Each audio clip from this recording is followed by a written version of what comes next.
له لسیزو وروسته خپل وطن ته ستنېدل. د افغاني کورنۍ په پاکستان کې له کلونو اوسېدو وروسته اوس جوپې خپل هیواد ته ستنېږي.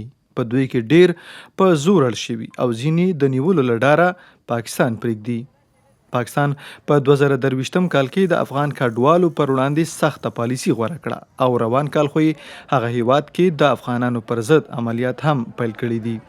خپل هیواد ته راستنېدونکي افغانان کله یوې خوا د پاکستاني چارواکو له ناسم برخورد شکایت کوي، له بل طرفه وطن ته په راګرځېدو د خپل راتلونکي غم هم ورسره دی. زما هم دلته پیدایش شوی دی، دلته موږ اوسېدلو ټیکس ادا کړي، صحیح دی. او بس داسې وي چې وروره بس هلته نه بس موږ پسې حکومت راتو، هره شپه به یې تنګولو. خدای شته خوا کې ګاونډیان و هغې نه زنانه هم بوتلې وې، هغې موږ نه مخکې ډیپورټ کړي. نو موږ چې دا د ملک حالات ولیدو، دا صورتحال هم ولیدو، نو موږ وویل چې یاره دې نه ښه دی په عزت خپل وطن ته لاړ شو. خو چې اوس یې راسړلو، ولا ګډې مو په تاوان ورکړې، ولا بکرې مو په تاوان ورکړل، ولا غواګانې مو په تاوان ورکړلې، دا په تاوان ولاړې دی. اوس د هغه نه دغه ګاډي ته مو ونیوله، ګاډي ریټونه وختل، 15 لکه او 15.5 لکه دا ریټونه شول. په دې کې موږ غټ تاوان راغللو. ځینې راستنېدونکي افغانان د خپلو بچیانو په ځانګړې توګه نجونو راتلونکي ته هم اندېښنه لري، ځکه په افغانستان کې طالبانو د نجونو پر زده کړو بندیز لګولی او په ټوله کې پوهنیز نظام له ستونزو سره مخ دی.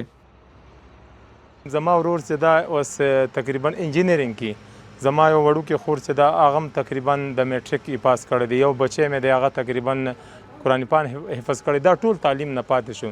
نو د جنکوی تعلیم خو افغانستان کې اسیم باندې هغه خو اسې خطا شو.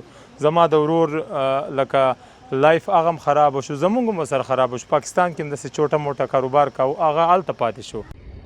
پر تورخم له وختو وروسته افغاني کورنۍ دې کم ته وړل کېږي چې وروسته بیا له دې ځایه خپلو ولایتونو ته ځي. د دې کمپ مسؤلین وایي دغلته له ځای پر ځای کېدو سره سم راستنو شویو ته لومړنۍ اسانتیاوې چمتو کېږي. او اسکاني موقت کمیټه ده، هغه بیا میشتدینې کارونه یې دلته ورته جوړ کړي دي، خیمې ورته درولي دي، پکیو کولران و دا شیان ورته اماده کړي دي. او پاته دغه چې سو دا نور خدماتو کمیټه دلته په کیم کې که زر کوري، که لزر کوري، که هر څونه چې هغه د ټول لپاره ډوډۍ پخلی او نور سامانونه او شیان ورته برابروي. د ملګرو ملتونو د کډوالو د عالی کمیسارۍ د شمیرو له مخې د روان کال له اپریل میاشتې راهیسې تر اوسه 1554,000 افغانان افغانستان ته ستانه شوي، چې 143,000 یوازې په 13 اګوست میاشت کې اخراج شوي دي.